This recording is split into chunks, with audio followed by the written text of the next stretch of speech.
Berikut ini perkembangan terkini Perang Rusia dan Ukraina hari ke-806 pada Kamis, 9 Mei 2024. Hari ini pukul 5.33 waktu setempat, setidaknya 6 drone menghantam depot minyak di Krasnodar, Rusia. Beberapa tangki rusak dan terjadi kebakaran, serta tidak ada korban jiwa. Sebelumnya, pada pukul 1.05 hingga pukul 2.11 waktu setempat, dilaporkan adanya pergerakan drone Shahed dari Laut Hitam ke Odessa, Dniester, dan Nikolaev di Ukraina. Pada pukul 2.52, Angkatan Udara Ukraina melaporkan serangan itu telah diatasi, seperti dilaporkan Pravda. Uni Eropa senjatai Ukraina pakai aset Rusia. Uni Eropa sepakat untuk mempersenjatai Ukraina dengan menggunakan keuntungan yang disita dari aset-aset Rusia yang dibekukan di Eropa. Uni Eropa menyetujui penggunaan keuntungan sebesar 4,4 miliar euro dalam pertemuan perwakilan negara anggota Uni Eropa pada Rabu, 8 Mei 2024. Keputusan itu meredakan perselisihan mengenai perpajakan dan biaya manajemen di Belgia, tempat sebagian besar aset yang dibekukan disimpan. Uni Eropa mulai sita aset Rusia. Uni Eropa mulai menerapkan sanksinya terhadap pejabat dan aset-aset Rusia di wilayahnya. Perwira intelijen militer Rusia yang tidak diumumkan, bernama Kolonel Maxim Elovic, akan diusir dari Inggris.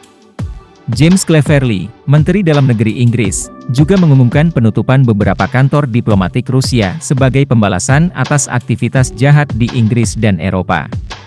Properti Rusia yang status diplomatiknya dihapus antara lain Seachos Heat di Tychehurst, Sussex Timur, dan bagian perdagangan dan pertahanan kedutaan Rusia di Higgate, London Utara, dikutip dari The Guardian.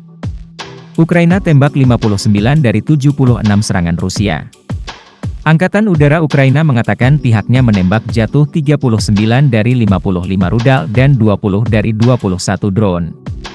Rudal dan drone Rusia menyerang hampir selusin fasilitas infrastruktur energi Ukraina kemarin. Setidaknya, 3 pembangkit listrik tenaga panas rusak parah dan terjadi pemadaman listrik di beberapa wilayah. 2 orang terluka di wilayah Kiev dan 1 orang terluka di wilayah Kirovohrad, kata Menteri Dalam Negeri Ukraina, Ihor Klimenko. Lebih dari 800 fasilitas pemanas Ukraina rusak.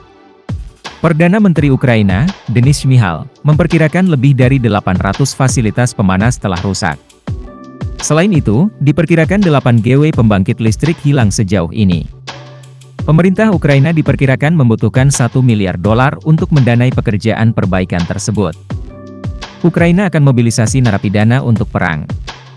Parlemen Ukraina telah mengesahkan rancangan undang-undang yang mengizinkan mobilisasi beberapa kategori narapidana, selain melarang beberapa kategori. Narapidana yang tidak diizinkan untuk perang adalah mereka yang dihukum karena pembunuhan berencana, pemerkosaan, kekerasan seksual, dan kejahatan terhadap keamanan nasional. Slovakia bersedia jadi tuan rumah perdamaian Rusia-Ukraina. Presiden terpilih Slovakia, Peter Pellegrini, menyatakan perlunya mengintensifkan diplomasi untuk mencapai perdamaian di Ukraina. Ia menawarkan negaranya sebagai platform untuk pembicaraan damai antara Ukraina dan Federasi Rusia.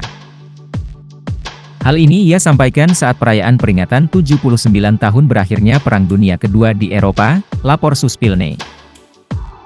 Menurutnya, politisi Eropa, termasuk politisi Slovakia, menghadapi tantangan mendasar untuk memastikan perdamaian di Ukraina, dan juga di Eropa, serta mencegah terwujudnya skenario tragis.